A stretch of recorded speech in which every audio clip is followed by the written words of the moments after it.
మిగిలిన రొట్టెలతో ఒక్కసారి ఇలా కొత్తగా ట్రై చేసి ఇవ్వండి. ఇంటిల్లిపాది ఇష్టంగా అయితే తినేస్తారు. ఈ రెసిపీని ఈవినింగ్ స్నాక్స్ లాగా పిల్లలకి చేసి ఇవ్వచ్చు. మరి మిగిలిన రొట్టెలతో ఈ రెసిపీ ఎలా ఏంటనేది మీకు చూస్తేనే కదా అర్థమవుతుంది. లేట్ ఎందుకు, ఇంకా వీడియోలోకి వెళ్ళిపోదాం పదండి.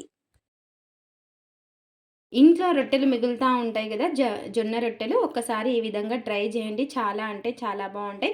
ముందుగా వచ్చేసి నేను మిగిలిన రొట్టెలు అయితే తీసేసుకున్నాను. వీటిని చిన్న చిన్నగా చేసేసుకోవాలి.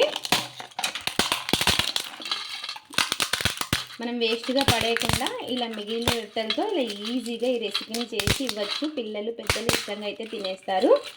ఇలా అన్నీ కూడాను చిన్న చిన్న ముక్కలుగా చేసేసుకోవాలి. ఇలా ఈ విధంగా చేసేసుకోవాలి. అన్నీ కూడాను ఇలా చేసేసుకున్నవి మిక్సీ జార్లోకి అయితే వేసుకుందాం. ఇప్పుడు ఒక మిక్సీ జార్ అయితే తీసేసుకొని అందులోకి ఈ రొట్టె ముక్కలను అయితే వేసేసుకుందాము. అన్నీ కూడాను ఈ విధంగా అన్నీ వేసేసుకొని మెత్తగా మిక్సీ అయితే పట్టేసుకోవాలి. ఇలా ఈ విధంగా మిక్సీ పట్టేసుకున్నది ఒక బౌల్తో కొలుచుకోవాలి. ఇలా ఒక బౌల్ అయితే తీసేసుకొని ఆ బౌల్లోకి ఈ పిండిని అయితే కొలుచుకోవాలి. చూసారు కదా, ఒక కప్ అయితే అవుతుందన్నమాట. ఇలా ఈ పౌడర్ పట్టేసుకున్నది ఒక బౌల్లోకి అయితే వేసేసుకుందాము. ఇందులోకి హాఫ్ కప్పు జొన్న పిండి, ఇది వచ్చేసి జొన్న పిండి ఒక హాఫ్ కప్పునైతే వేసుకోవాలి. ఒక హాఫ్ కప్పు బియ్యం పిండి, పొడి బియ్యం పిండిని అయితే వేసేసుకోవాలి. ఇందులోకి ఒక స్పూన్ అంతా నూనె అయితే వేసుకొని మొత్తం ఒకసారి కలిపేసుకుందాం. మొత్తం కూడాను కలిసేలాగా కలిపేసుకోవాలి. జొన్న పిండి బియ్యం పిండి మొత్తం కలిసేలాగా ఇలా ఈ విధంగా కలిపేసుకొని ఇప్పుడు నెక్స్ట్ వచ్చేసి ఒక కడాయి అయితే పెట్టేసుకొని మనం ఏ కప్పుతో తీసుకున్నామో అదే కప్పుతో 2 కప్పుల నీళ్ళు అయితే వేసుకోవాలి. ఇలా 2 కప్పుల నీళ్ళు వేసుకొని ఈ నీళ్ళని బాగా మరిగించుకోవాలి. ఈ నీళ్ళలోకే ఒక స్పూన్ మీ స్పైసీని బట్టి కారం, అలాగే కొంచెం పసుపు, అలాగే రుచికి సరిపడినంత ఉప్పు, అలాగే కొన్ని నువ్వులు, తెల్ల నువ్వులు అయితే వేసుకోవాలి. చాలా టేస్టీగా ఉంటాయి ఇలా వేసుకోవడం వల్ల. అలాగే ఒక స్పూన్ అంతా నూనె అయితే వేసుకోవాలి. ఇలా నూనె కూడా వేసుకొని బాగా మరిగించుకోవాలి. ఒకసారి బాగా కలిపేసుకుందాము. ఇలా బాగా మరిగించుకొని ఇప్పుడు మనం కలిపి పెట్టేసుకున్న ఈ జొన్న పిండి, బియ్యం పిండి, మిగిలిన రొట్టెల పిండి 3 కూడా కలిసేలాగా కలిపేసుకోవాలి. ఇప్పుడు మొత్తం కూడాను దగ్గర పడే వరకు బాగా ఎక్కడా కూడా ఉండలనేది లేకుండా దగ్గర పడే వరకు ఉడికించుకోవాలి. ఇలా ఈ విధంగా దగ్గర పడే వరకు ఉడికించుకొని సిమ్లో పెట్టుకొని 1 నిమిషం పాటు ఉడికించుకోవాలి. ఇలా బాగా దగ్గర పడిన తర్వాత ఇంకా గ్యాస్ అయితే ఆఫ్ చేసేసుకొని చల్లారిన తర్వాత మిగతా ప్రాసెస్ అయితే చూసేద్దాం. ఇలా కొంచెం చల్లారనిద్దాము. ఇలా పట్టుకుంటే మనకు వేడిగా ఉంటుంది కదా, అందుకోసం చల్లారనిచ్చుకోవాలి.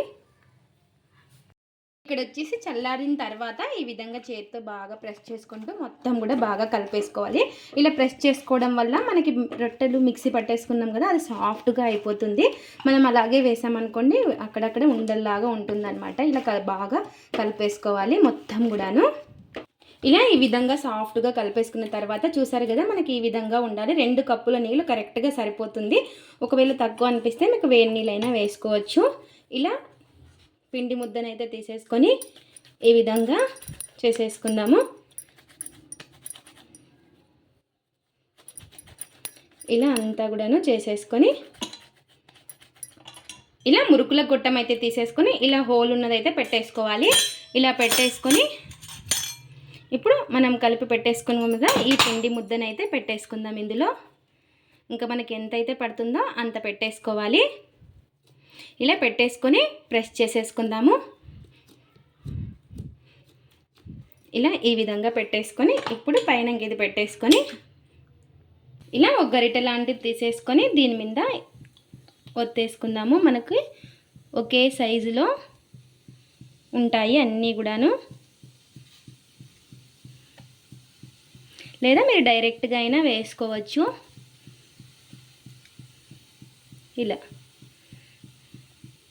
ఇలా ఈ విధంగా వేసుకుంటే మనకి ఒకే సైజు ఉంటాయి మనం వేసుకున్న మురుకులు వచ్చేసి. లేదా ఇలా ఒక ప్లేట్లో అయినా ఒత్తేసుకోవచ్చు. మీకు అన్నీ ఒకే సైజు కావాలి అనుకుంటే అలా ఆ విధంగా చేసుకోవచ్చు. లేదా ఇలా అయినా చేసేసుకోవచ్చు. చాలా అంటే చాలా ఈజీగా పిల్లలకి స్నాక్స్ లాగా చేసి ఇవ్వచ్చు. మనం రొట్టెలు అలా మిగిలితే హెల్దీ కూడాను, ఏవంటే ఇవి చేసి ఇచ్చే కంటే ఇలా ఇంట్లోనే మిగిలిపోయిన రొట్టెలతో ఇలా చేసి ఇవ్వచ్చు పిల్లలకి. ఇలా ఈ విధంగా ఒత్తేసుకొని అన్నీ కూడాను ఇలా సైడ్లకి కొంచెం ప్రెస్ చేసేసుకోవాలి విడిపోకుండా. ఇక్కడ వచ్చేసి డీప్ ఫ్రైకి సరిపడినంత నూనె అయితే పెట్టేసుకొని, నూనె బాగా వేడెక్కిన తర్వాత ఈ మనం చేసి పెట్టేసుకున్నాం కదా ఈ మురుకులను అయితే ఇందులోకి వేసేసుకోవాలి. ఇంకా ఎన్నైతే పడతాయో అన్ని వేసేసుకోవాలి, మరీ ఎక్కువ వేసుకోకూడదు. ఇలా కొంచెం దూరంగా వేసుకోవాలి.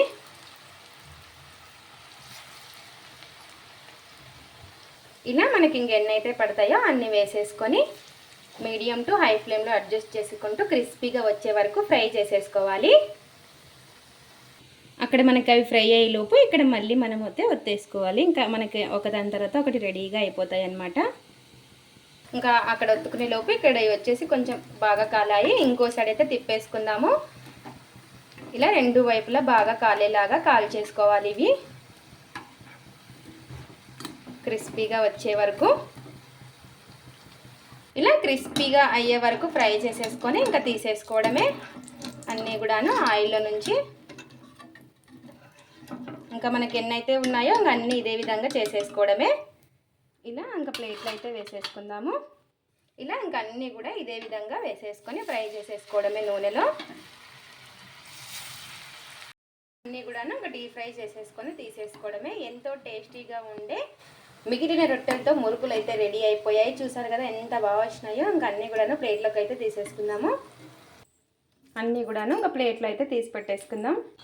ఎంతో టేస్టీగా ఉండే మురుకులు అయితే రెడీ అయిపోయాయి. చూసారు కదా ఎంత బాగా వచ్చాయో. చాలా అంటే చాలా బాగా వచ్చాయి. మీరు కూడా ఒక్కసారి మిగిలిన రొట్టెలతో ఇలా కొత్తగా ట్రై చేయండి. పిల్లలు పెద్దలు ఇష్టంగా అయితే తినేస్తారు. మీరు కూడా ఒక్కసారి ఈ విధంగా కొత్తగా ట్రై చేయండి. చాలా అంటే చాలా క్రిస్పీగా నోట్లో పెట్టుకుంటే కరిగిపోయేలా ఉంటాయి ఈ మురుకులు. ఇది ఫ్రెండ్స్ ఇవాల్టి వీడియో. మా వీడియోస్ కనుక మీకు నచ్చినట్టయితే లైక్ చేయండి, షేర్ చేయండి, కామెంట్ చేయండి, సబ్స్క్రైబ్ చేసుకోండి. స్కిప్ చేయకుండా పూర్తి వీడియో చూడండి. చూసిన వాళ్ళు ఒక లైక్ అయితే చేయండి. అలాగే మిగిలిన రొట్టెలతో మురుకులు చేసి ఎలా వచ్చాయో కామెంట్ అయితే పెట్టండి. Thanks for watching. Bye bye.